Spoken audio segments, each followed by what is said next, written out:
Greetings. This presentation covers Epicor Eclipse ERP, tax jurisdiction, and zip code maintenance. The tax jurisdiction code maintenance can be found under the maintenance selection of the Solar main menu. Tax jurisdictions are used to assign tax rates to a region and identify the GL account that the collected taxes are going to be posted to as they're accumulated.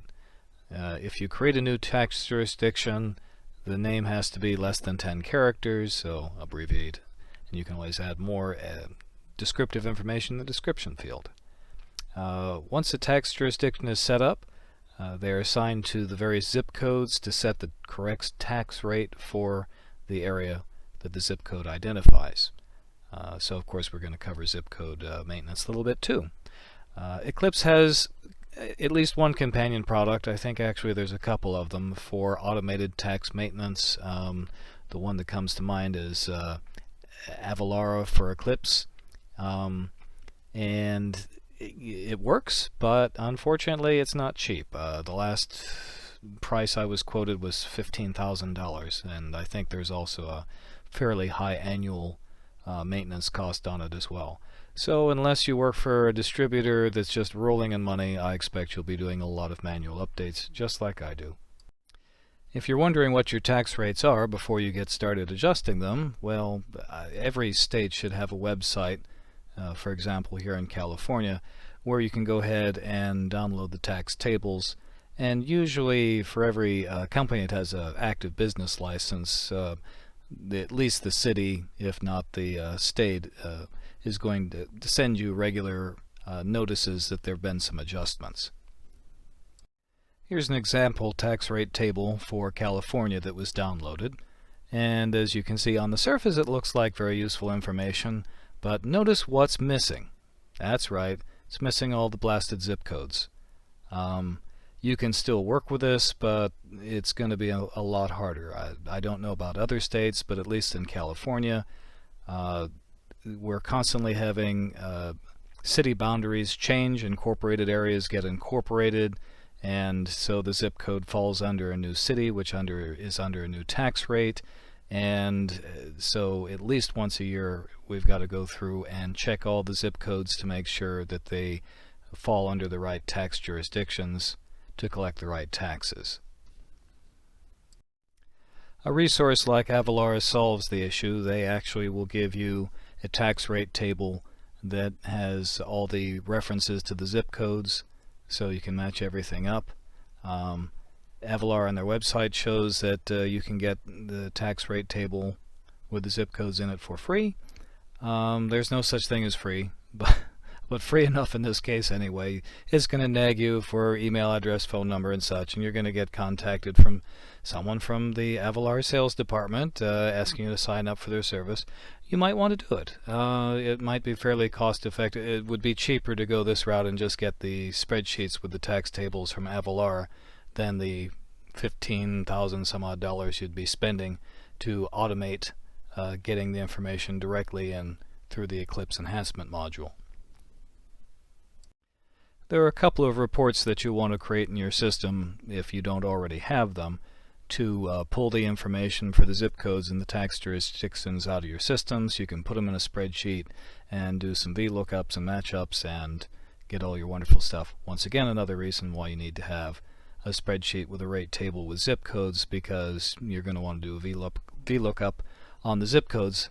That would be the easiest if you just downloaded the information from the California website like I saw. Well, of course, the abbreviated 10-character tax jurisdictions that I use in my system are not going to match up to the city names that are on their spreadsheet. And that means hours and hours of work of manually linking those all up before you can use the California information. So once again, somewhat suspiciously, you're kind of directed to having to use the Avalara service, or I think there's a couple other companies that do similar types of things.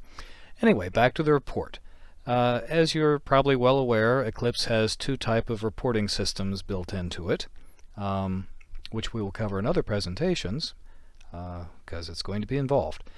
And there is a simple, quickie, down and dirty web-based Eclipse report writer that you get out of Solar.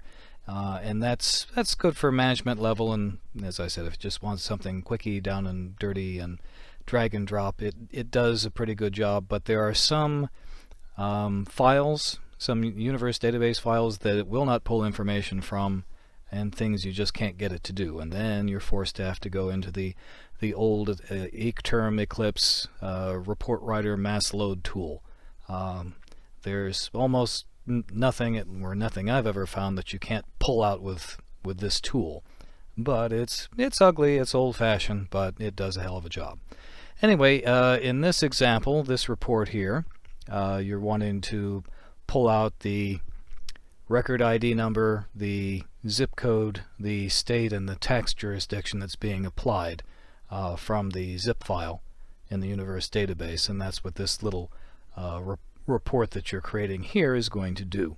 And of course, you run it, it finishes, you go into your hold file, you download it as a CSV format, and put it in the spreadsheet, and you're ready for the next step. The second report you're going to want to create and run is going to pull the tax jurisdiction information, its description, the effective date, the rate, all the essential stuff, out of the tax codes file from the universe database. And this report is a little different. You're going to run it, and you're going to download it in a text file format instead of the CSV format that the other report was in, and I will explain shortly why. So here's the problem with the tax jurisdiction code report that we've created.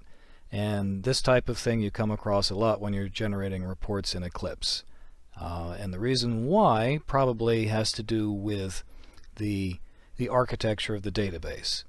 Notice in this report here, it's giving me the information that I expected, but in the tax rate, it's got multiple entries. Why? Well, because most databases, like a SQL database, are two-dimensional databases with multiple tables. The universe database, as we've mentioned in other presentations, I think, but we'll talk again later on, is a three-dimensional database, with the z-axis of this being time. That's one of its greatest strengths and one of its greatest aggravations when you go to run reports, because the reports usually reflect the three-dimensional nature of the database, which means when you try and get this stuff into a spreadsheet, you end up with GAC, which is very, very annoying.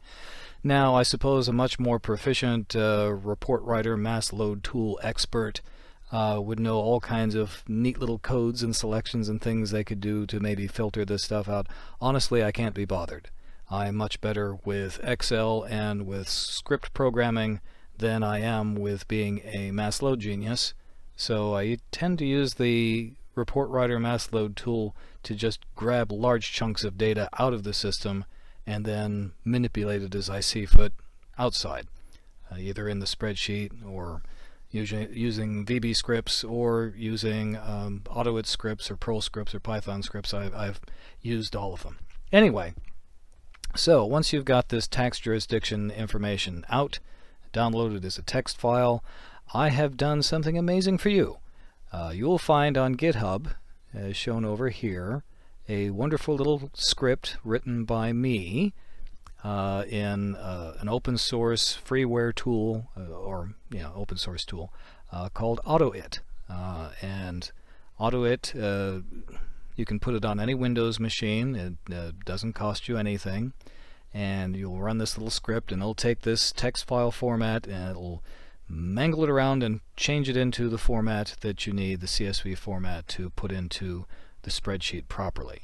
And you're wondering, well, why go through all that trouble here? And you see in the first example in this text file for Santa Clara, and okay, you're thinking, well, why don't I just export that as CSV and just cut out all the entries that don't have the name and effective date on them, right? The first one should be the right rate, right?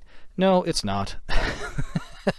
As it turns out, the actual effective date rate, in this case for 1/1/2017, is not 7.750 like you would expect.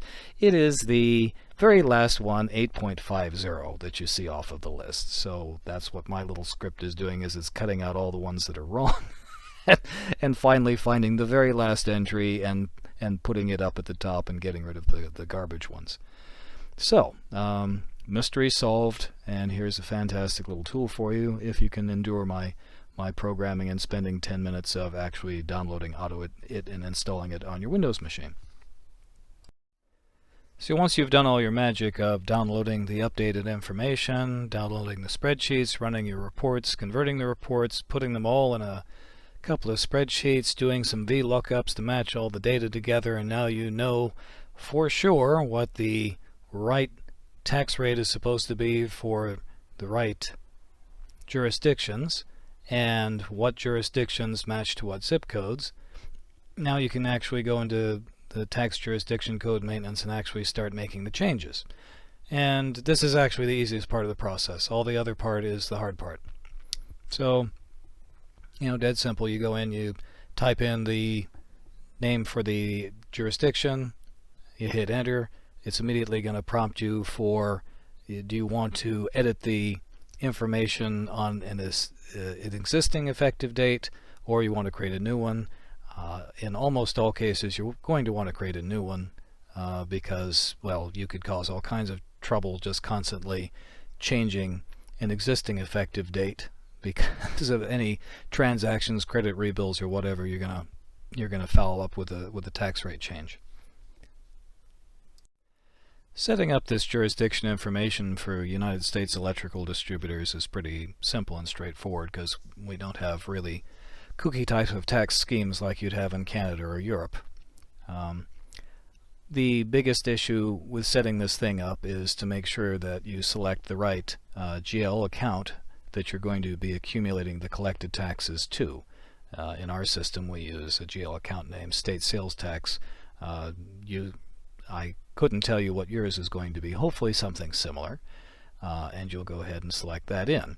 Be very sure, check with your accounting department, make sure that you are going to be setting these jurisdictions up to the right GL account, or else you're going to cause merry hell on their side and they'll come thump you on the head, which would be a bad thing.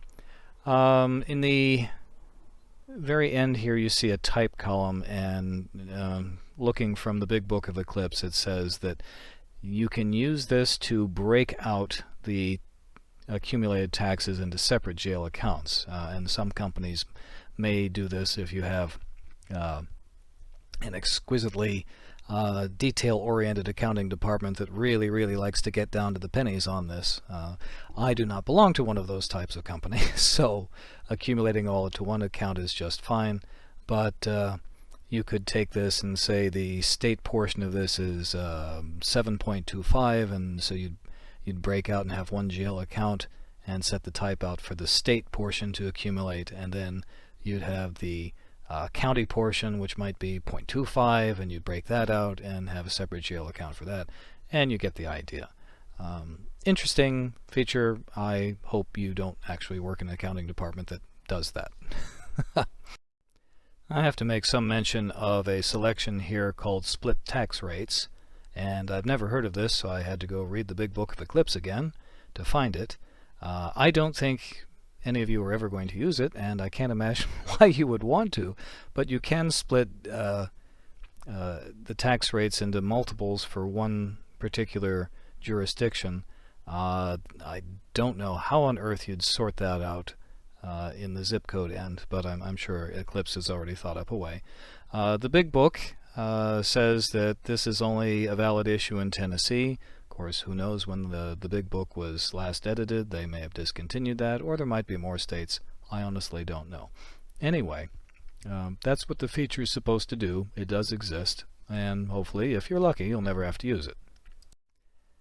After you've gone ahead and update all your jurisdiction with the latest rates, then we need to go into zip code maintenance and go ahead and update whatever zip codes are now different from the jurisdictions they used to be. And your wonderful reports that you've run and that wonderful matching spreadsheet, I'm sure by now has helped you identify the zip codes that you need to change. Typically there's only a handful every year, but you got to do it, because if you don't, it'll become bite you on the butt later, and you don't want to get in a bad way with either the accounting department and or the state for not collecting your appropriate level of taxes.